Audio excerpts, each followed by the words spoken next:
Halo, selamat datang. Hari ini kita bakal ngobrolin soal hening, tapi mungkin dengan cara yang sama sekali beda dari yang biasa kita pikirin. Coba deh lupakan dulu kalau hening itu artinya kosong atau nggak ada apa-apa. Gimana kalau hening itu justru sebuah kekuatan?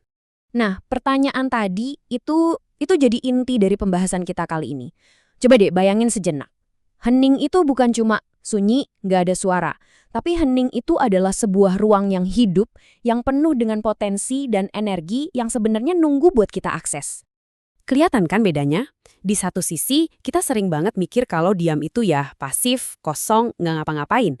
Tapi, dalam tradisi sufi, diam itu justru sebuah tindakan yang aktif banget. Ini tuh kayak perjalanan pulang, kembali ke titik asal kita, sebuah ruang yang malah penuh sama energi kehidupan. Jadi, poinnya bukan buat mengosongkan diri, tapi sebaliknya, mengisi diri dari sumber yang nggak ada habisnya. Oke, kita dalami lebih jauh ya. Konsep utamanya itu disebut tafakur diam. Ini adalah praktiknya para wali, para kekasih Tuhan. Jadi mereka itu mengarahkan kesadarannya bukan keluar, tapi justru nembus jauh ke dalam diri mereka sendiri, ke tempat di mana cahaya ilahi itu bertahta. Dan ini bukan sekedar meditasi biasa loh, ini adalah cara mereka untuk menjaga keseimbangan alam semesta. Oke, kita masuk ke bagian pertama, mendefinisikan ulang keheningan. Gimana caranya praktek ini bisa mengubah kita jadi pusat dari alam semesta? Nah, ini dia nih poin kuncinya.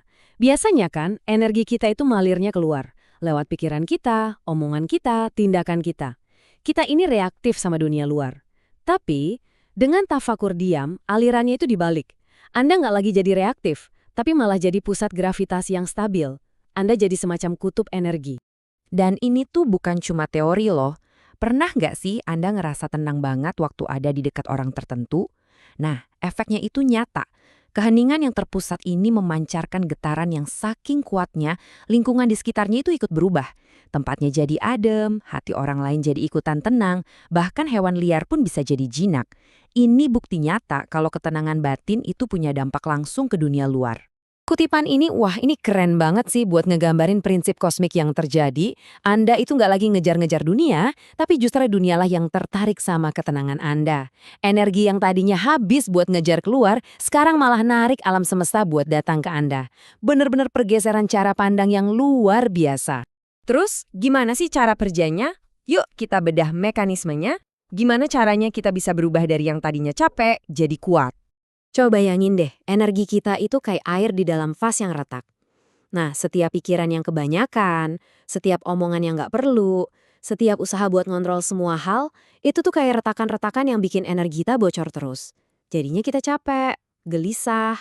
Sebaliknya, keheningan batin yang total itu fungsinya kayak nambel semua retakan tadi. Energi jadi nggak keluar lagi, malah mulai ngalir masuk, ngisi diri kita lagi sampai penuh.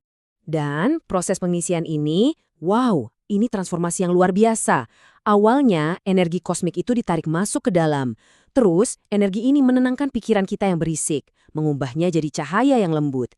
Dari situ, ketenangannya nyebar ke hati, bikin hati kita jadi lapang. Puncaknya, energi ruh yang murni itu bangkit dari dasar tulang punggung dan mengubah seluruh tubuh kita jadi wadah yang bergetar dengan cahaya ilahi.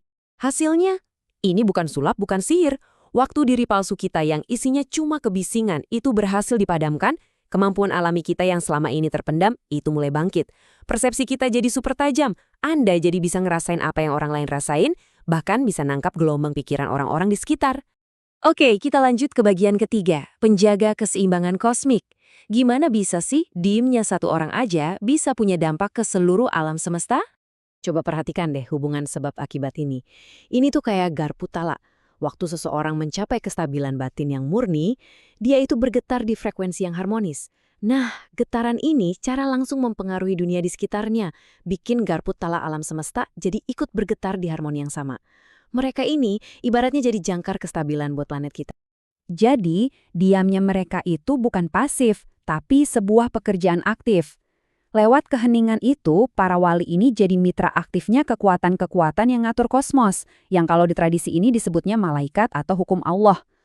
Mereka jadi semacam tiang pancang tempat perintah-perintah ilahi itu ditancapkan ke bumi, biar alam ini tetap seimbang dan gak jadi liar. Dan semua ini membawa kita ke tujuan akhirnya, tujuan dari seluruh perjalanan ini, yaitu kebangkitan diri kita yang sejati. Konsep kuncinya di sini adalah tubuh fisik kita ini bukan cuma sekedar daging dan tulang. Tubuh kita ini adalah instrumen suci, sebuah bait tajali. Artinya, tempat di mana Tuhan memilih untuk menampakkan dirinya dengan cara yang paling lengkap. Jadi, tubuh kita ini adalah wadah yang memang dirancang untuk menerima cahaya dan rahasia-rahasia ilahi. Nah, tujuan akhirnya itu adalah mencapai kondisi yang disebut daimon. Ini bukan cuma diamnya mulut ya. Ini adalah keheningan yang berlapis-lapis. Pertama, diamnya pikiran yang nggak lagi gerasa gerusuk.